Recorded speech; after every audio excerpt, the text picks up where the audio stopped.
SLBC టన్నెల్లో మరో మృతదేహాన్ని గుర్తించారు రెస్క్యూ సిబ్బంది. లోకో ట్రైన్ శిథిలాల కింద డెడ్ బాడీని గుర్తించి తవ్వకాలు చేపట్టారు.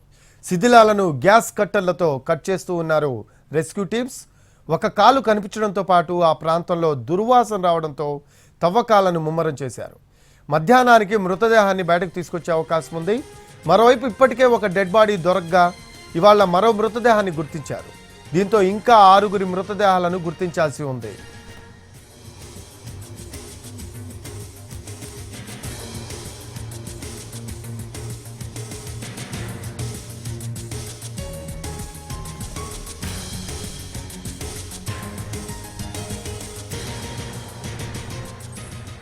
ఎస్ఎల్బీసీ టన్నెల్లో మరో మృతదేహాన్ని గుర్తించారు రెస్క్యూ సిబ్బంది.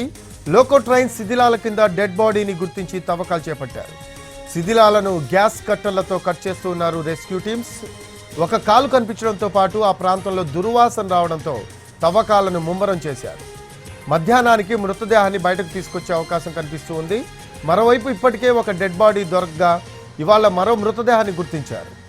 దీంతో ఇంకా 6 మృతదేహాలను గుర్తించాల్సి ఉంది.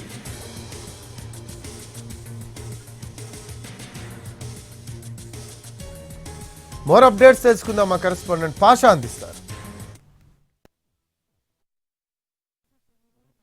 మృతదేహ ఆనవాలను గుర్తించి తవ్వకాలు చేపట్టాయి రెస్క్యూ బృందాలు. ప్రమాదం జరిగిన 16వ రోజు ఒక మృతదేహాన్ని వెలికి తీసి కుటుంబ సభ్యులకు అప్పచెప్పిన రెస్క్యూ బృందాలు తాజాగా టీబీఎం మిషన్ లోకో ట్రైన్కి సంబంధించినటువంటి శకలాలను తొలగిస్తుండగా మరో మృతదేహం ఆనవాళ్లు బయటపడ్డాయి. దుర్వాసన వస్తుండటము, మృతదేహానికి సంబంధించిన ఒక కాలు కనిపించడంతో అక్కడ తవ్వకాలు చేపట్టాయి ప్రస్తుతం రెస్క్యూ బృందాలు. దాంతోపాటు వైద్య బృందాన్ని కూడా టన్నెల్లోకి తీసుకెళ్లి వారి సమక్షంలోనే మృతదేహాన్ని వెలికి తీసే ప్రక్రియను చేపట్టారు. ఈ మధ్యాహ్నానికి మృతదేహాన్ని బయటికి తీసుకొచ్చి వారి కుటుంబ సభ్యులకు అప్పచెప్తామని చెప్పేసి అధికారులు చెప్తున్నారు. అయితే మరోపక్క ఇప్పటికే D1, D2, D3 ప్రదేశాలుగా గుర్తించి, అంటే డేంజర్ జోన్లుగా గుర్తించి ఆ ప్రదేశాల్లో క్యాడవర్ డాగ్స్, జీపీఆర్ల ద్వారా మార్క్ చేసి తవ్వకాలు చేపట్టినప్పటికీ ఎలాంటి ప్రయోజనం లేకుండా పోయింది.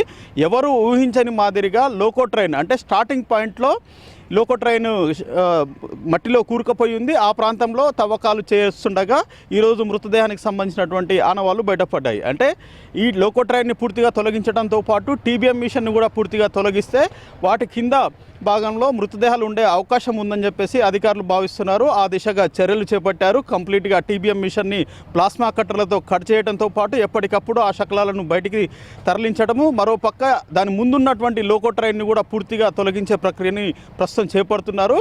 అయితే ఒక మృతదేహం ఎవరిది అనేది ఇంకా క్లారిటీ రాలేదు. కంప్లీట్గా పిఎంఈ నిపుణుల సమక్షంలోనే మృతదేహాన్ని చాలా జాగ్రత్తగా తీయాల్సిన అవసరం ఉంది. పూర్తిగా కులిన స్థితిలో ఉంది కాబట్టి మేము చాలా కేర్ తీసుకొని ముందుకు పోతున్నామని చెప్పేసి ఇప్పటికే రెస్క్యూ బృందాలు చెప్తున్నాయి. ఈ రెస్క్యూలో NDRF, SDRF, Singareni, rat hole miners ప్రస్తుతం పాల్గొంటున్నాయి. వారి సమక్షంలోనే ఆ మృతదేహాన్ని తీసే ప్రక్రియ ప్రస్తుతం కొనసాగుతుంది. మధ్యాహ్నానికి తీసి పిఎంఈని అక్కడే నిర్వహించి వారి కుటుంబ సభ్యులకి డెడ్ బాడీని అందజేస్తామని చెప్పేసి అధికారులు చెప్తున్నారు. సందీప్తో హైమద్, ఎన్టీవీ, ఎస్ఎల్బీసీ టన్నెల్ నుంచి.